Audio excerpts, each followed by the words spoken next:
So here is what I believe to be a Rotifer here in a diatom. And then that hitting it is a single Synurid, which it is trying to suck up with its cilia. At least I think this is from the phylum Rotifera. I may be wrong.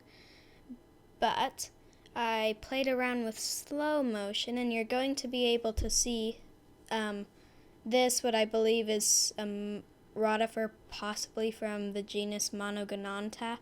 Might be the same one I saw earlier from the same genus. I doubt it's the same species, but you're also going to be able to see a few Synurids, and the speed will always be in the top left corner, so you can see at what speed this is.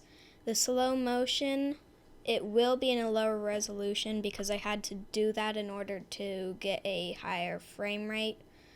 So the slowed down speed might not look as good than the 100 times speed you saw in the beginning. So goodbye, I hope you enjoyed this video. It's kind of just a test, but I want to see if anybody likes it.